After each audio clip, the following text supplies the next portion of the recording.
Exciting times here. We're here to plan a little bit about the first steps of the new project and what's going to happen. And the first thing is that we've decided to make an opening in this beautiful old muro a secco, and we're going to make the main entrance to the house and the property here. There is an old entrance that is not really adapted, and we were thinking about enlarging that and making it, but we've come to the conclusion that this will be a much better place to come in. One of the bigger challenges in the start here is that you see the road level is here, but the garden level inside the wall starts around here. So that's going to be one of the big challenges of the start, to stabilize the wall so that when you don't open it, the rest is going to fall out, and that we're going to get a good, nice slope that feels natural. So please do join us on this beautiful day. We're going to have a little lunch picnic and brainstorm a little bit how we're going to start it up, and what better place and day than this one.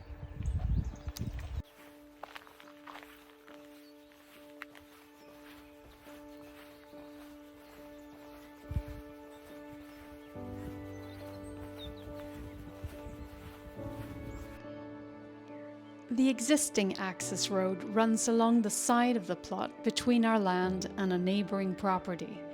But since it's very tight here and the angle is also very tight turning into this road from the main road, we decided to make a new opening with a more generous turn into the entrance. Something like this.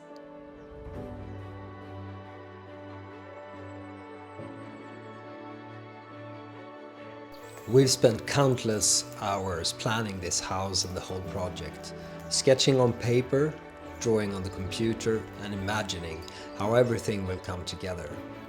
Now it's time to take those plans out into the real world. I've set aside some time today to really visualize everything on site, so that when we start bringing in quotes and hopefully putting together a team, I'll be as prepared as possible.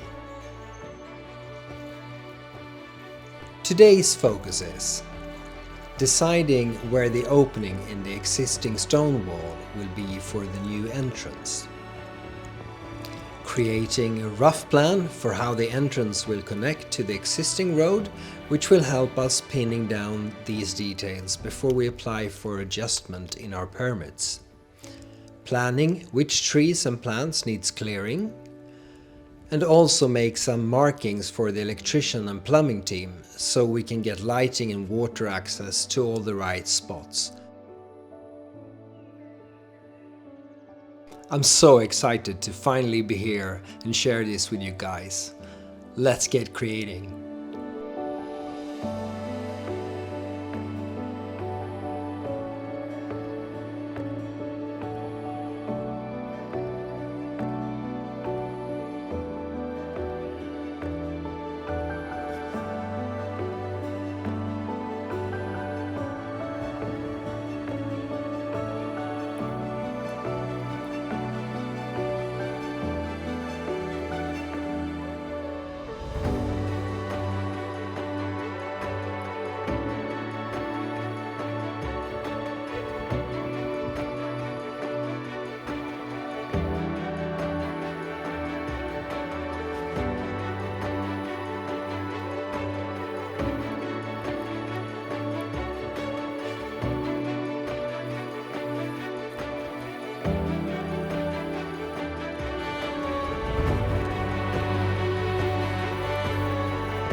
So I'm up here on the roof, and I'm gonna try just to measure it and see how many solar panels I can get in here, because I'm gonna need some power through solar here, because I don't want to pay for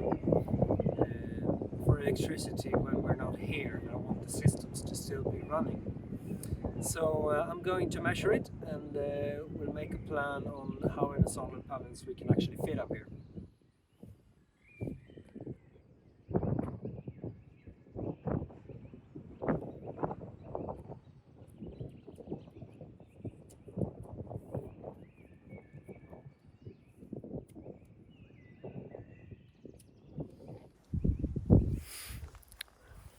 Well, I'm super happy that the weather was on my side today.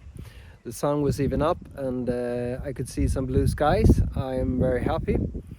And I got a lot done here today. I'm going to measure all of this up.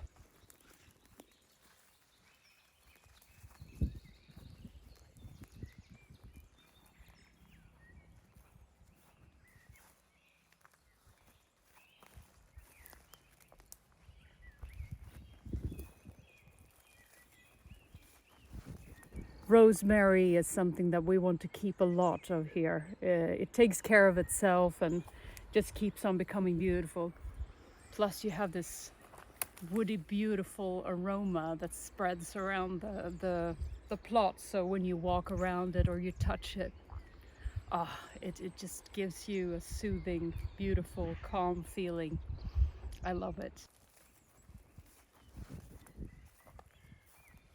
Yeah, I wish I could make you smell it.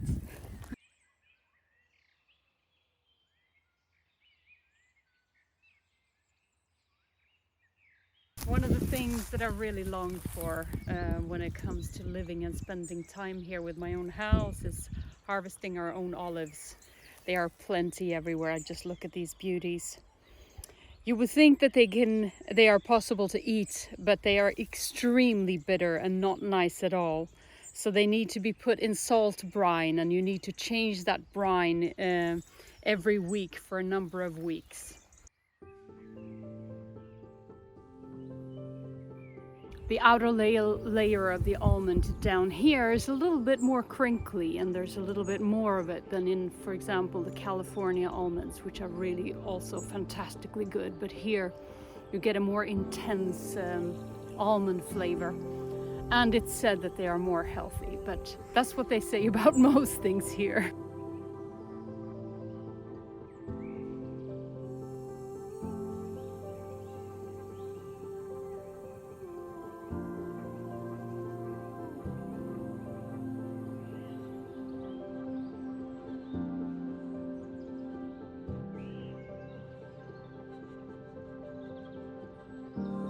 This is the Carob, an extremely loved tree here for good reasons, and it also has a fun piece of history.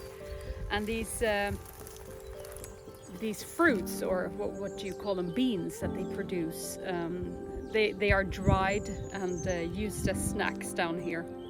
But the funny story is that apparently the seeds inside of these apparently has an exact weight to them. And they were used to weigh gold previously. So it was used as a gold trade, because each of these had kind of a standardized weight, and it was always like that. So the Carob has this association with gold measurement and the gold era. And I think it actually contributes to that kind of myth of it being a very rich and important tree.